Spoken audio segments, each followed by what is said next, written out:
Hello, Bacho. Let's read a given question. The question says, find the equation of the trajectory of a projectile fired in the horizontal direction. What is the velocity of the projectile at any point of the trajectory? So, basically, we need to understand about one special type of projectile, जो कि है projectile fired from height in the horizontal direction. Right? First of all, we need to understand कि हम basic बातें करते हैं. Let's say एक particle है, it has been projected with velocity u, so it takes parabolic path, right? And we know कि the distance it covered in the horizontal direction is known as the range, right? And in the vertical direction is known as the maximum height, जिसको हम represent करते हैं h से. So इस velocity के दो component हो सकते थे, u sin theta, जिसको हम uy भी कहते हैं, और एक along horizontal it is ux, जिसको हम कहेंगे u cos theta, right? And in this situation we can say now कि ये बेसिक अंडरस्टैंडिंग है केस प्रोजेक्टाइल मोशन की. और इसमें जो इक्वेशन ऑफ ट्रेजेक्ट्री है, ट्रेजेक्ट्री का मतलब ये होता है कि the variation of x and y, यानी कि यहाँ पे टू डायमेंशनल मोशन है. सो टू डायमेंशनल मोशन को हम किस तरीके से रिप्रेजेंट कर सकते हैं for the case we have shown over here, जिसमें हमने एक एंगल थीटा पे प्रोजेक्टाइल को प्रोजेक्ट किया. So its equation is given by x tan theta minus g x square upon two u square cos square theta. So यहाँ पे ये जो कंडीशन है इसे हम कहते हैं equation of trajectory of a projectile projected at an angle theta from the horizontal, right? अब हमें बोला गया है कि हमने इसे हॉरिजॉन्टल प्रोजेक्ट किया, राइट? सो हम यहाँ पे एक चीज देख सकते हैं, we can if the thing is been projected horizontally. So first of all तो ये प्रोजेक्टाइल किसी हाइट से प्रोजेक्ट हो रहा होगा horizontally, right?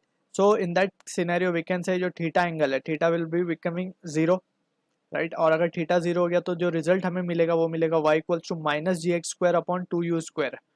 Cos cos zero की वैल्यू भी वन हो जाएगी. सो और नेगेटिव साइन यहाँ पे ये शो कर रहा होगा कि डिस्प्लेसमेंट नीचे की तरफ है, राइट?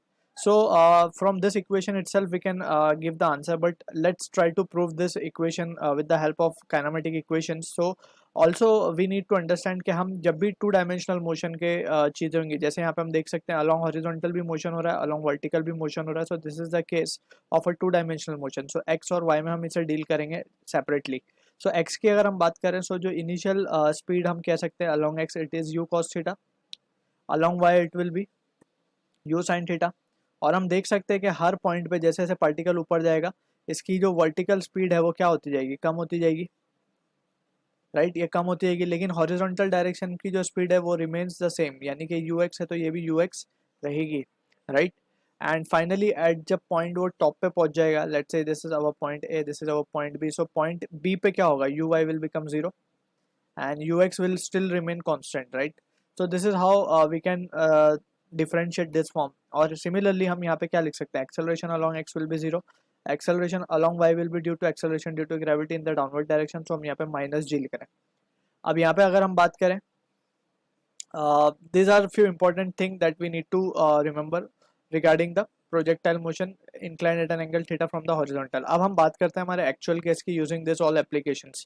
So let's say हमारे पास एक tower है which is of height h, right? And a projectile is projected horizontally with initial speed मान लेते हैं u. So this will take this path and यहाँ पे ये हम कह देते हैं this will be the range r, right? So हम यहाँ पे clearly देख सकते हैं कि if let's say we consider any point p, इसका coordinate है x, y. So x, y में हम जो relation निकालेंगे that will represent the path, that is the equation of trajectory, right? So यहाँ पे हम क्या लिख सकते हैं, along p पे अगर हम बात करें, so p पे जो vertical जो velocity होगी that will be we can say it as to be, let's say यहाँ पे हम मान लेते हैं ये वेलोसिटी को v.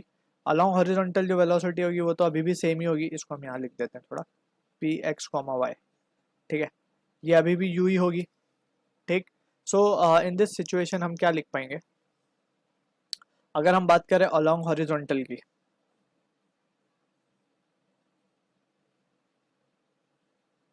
अलॉन्ग हॉरिजॉन्टल हम लिख सकते हैं, अलॉन्ग हॉरिजॉन्टल वाला मोशन हम कंसिडर कर रहे हैं.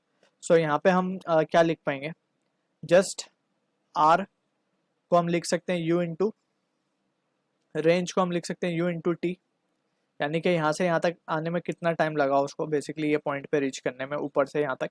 सो that will be the T.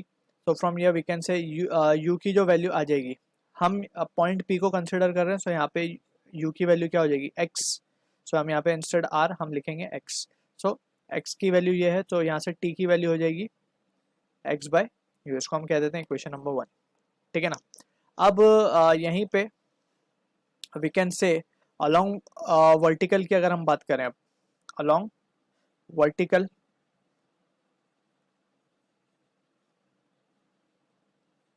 along vertical we can see, since along vertical it is the case of accelerated motion, क्योंकि motion gravity के influence में है। so यहाँ पे हम second equation that is displacement time equation अगर लिखें, that is s equals to ut plus half at square, so यहाँ पे हम क्या लिख पाएंगे, we can say s तो हमारा h हो जाएगा, right, basically y हो जाएगा to be precise, point p की हम बात करें, so y will be equals to initially velocity नहीं थी कोई अलॉन्ग दिस, तो it will be zero, along y velocity zero थी, तो यहाँ पे हम यू वाई लिखेंगे टू बी प्रिसाइज, तो ये यू वाई तो जीरो है बेसिकली यहाँ पे, and this can be written as minus of half G T square, right.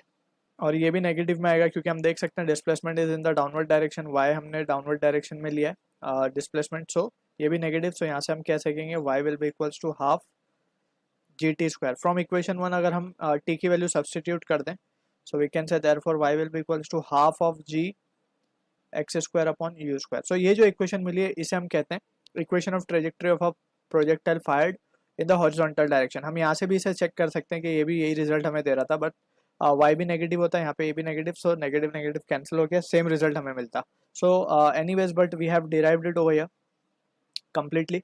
अब यहाँ पे we can see from this, ये हो गया first part of the question. Second part में हमें फाइंड करना what is the velocity of the projectile at any point on the trajectory.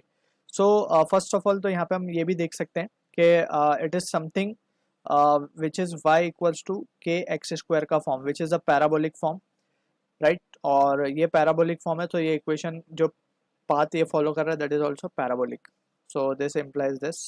And अब हमें पॉइंट P पे अगर हम बात करें वेलोसिटी की, so velocity we can write therefore at velocity at point P को हम क्या लिख सकते हैं, it has two components horizontal and vertical, so resultant किस तरफ आएगा, कुछ इस तरफ आएगा रिजल्टेंट, तो रिजल्टेंट VP हम कह सकते हैं that will be equals to v square plus u square, since both are vector quantity, so u का स्क्वायर प्लस v का square, we can also apply the parallelogram law over here, जिससे resultant का amplitude, basically resultant मिलता है two vectors का, which is p square plus q square plus 2pq cos theta, theta is the angle between two vectors, so यहाँ पे in this case we can see the angle between two vectors is 90 degree, so result हमें मिलेगा v square plus u square, instead p and q यहाँ पे u और v है हमारे पास। So this is the answer to the question. I hope you understood the solution. All the best.